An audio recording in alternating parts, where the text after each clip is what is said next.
Hi again then guys, and welcome to the 45th pick out of my top 50 favourite vehicles in the world for 2018, and the first thing that you are probably wondering when you saw the title of this video is why on earth would you have a Daihatsu higher on a favourites list than any of the cars which have come before this through 46 to 50? Up to and including, of course, the Renault Espace F1 itself. Why on earth would a Daihatsu be higher on anyone's list? Even somebody who works at Daihatsu probably wouldn't say that. Well, the reason why is twofold. Because, of course, as I already mentioned, number 11 through to number 50 is a very fluid list. Cars can swap around all the time, and even in making this series, I have swapped cars back and forth. And this was one of the ones which I did swap. In fact, I had it higher on the list, not lower. But I decided ultimately to drop it down a little bit more because there were some which did deserve to be even higher. Because as much as I love vehicles like the Renault Espace F1, that vehicle in particular relies almost totally on nostalgia for me personally. If I hadn't grown up with that car on Gran Turismo 2, I don't know if I would love it as much. I love it in principle, but even cars which are similar to it, such as the Ford Transit Supervan or the Suzuki Escudo Pikes Peak Special, I don't love those cars. So who knows how I could feel about the Espace. This one, though, is a car which my love for developed in more recent times, in particular in the Gran Turismo 6 era. So in a kind of way, it is thankful to a game that I love this car as much as I do.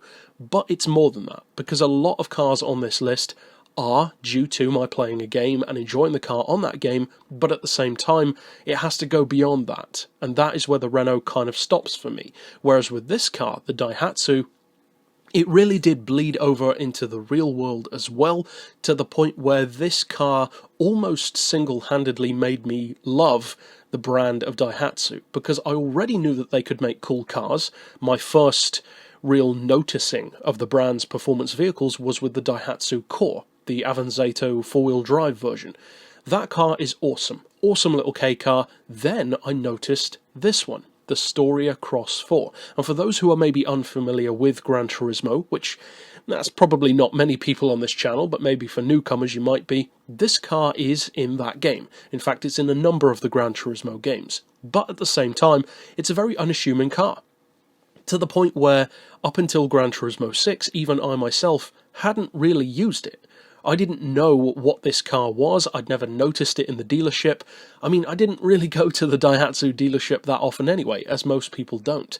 But then I bought the car, looked at the information about it, looked at its backstory a little bit, and then tuned it up on Gran Turismo 6 in particular, and suddenly realised what an absolute monster this little car was. So I've actually loved this car for a little bit of a shorter time than some of the others on the list. As I said, something like the Renault's been way back to when I was about 6 or 7 years old, whereas this Daihatsu is more so since around 2013, 2014, so much more recent. But what makes this car so good is that it's the relatively rare occasion where it's a true rally car for the road, but in a way that is, in a funny kind of way, even more specifically so than a homologation special would be. Because, of course, in the 80s and 90s, there were road-going rally variants of stuff like the Delta, the Quattro, various others as well. Plus, you had touring cars and even Le Mans cars made into homologated street vehicles. The E30 M3, the Mercedes 190 Evo, the Porsche 911 GT1. They're all awesome, and I love almost all of those kind of vehicles.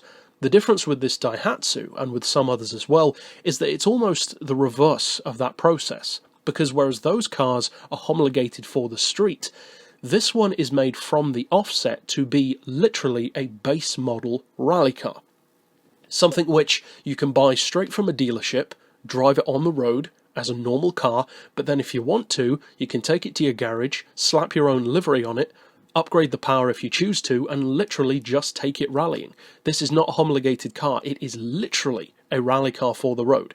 Now the power isn't insane, it's got about 120 horsepower from around a 700cc engine, so it doesn't sound that amazing. It's turbocharged with all-wheel drive, but this car can easily dispatch the vast majority of K cars, and of course itself is a bigger car than a K car, but even by, say, Euro hatch standards, this is a very small car, and consequently this is the exact kind of vehicle which is perfectly suited to countries such as here in the UK, because the kind of roads which we have are relatively narrow, sometimes muddy, often very twisty, B-road kind of stuff, and this car is perfect for that kind of driving. It has a relatively minimal amount of power, and yet if you compare the performance which it has, a 0 to 60 time of about 7.5 seconds, to many Euro hatches, it's at least a good 2 or 3 seconds quicker than a lot of them.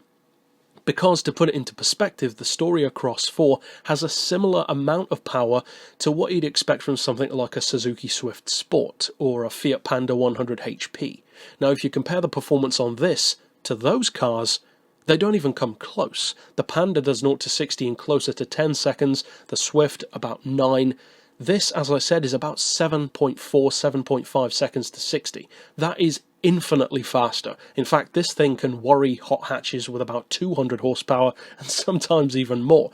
It's an awesome little car, definitely deserves a place on this list for me, and as far as this entire list goes, this may actually be the single most attainable vehicle here, because used prices, especially if you buy it from Japan directly, where they don't seem to value the car as much, along with a lot of other K cars and that kind of thing, you can actually get it for an absolute bargain. Your literal, very own rally car for the road. And so that is it for my 45th place pick. Of course, if you are newer to this series, you can check out the playlist at the end to see all of my countdown cars. And for now, as always, thanks for watching.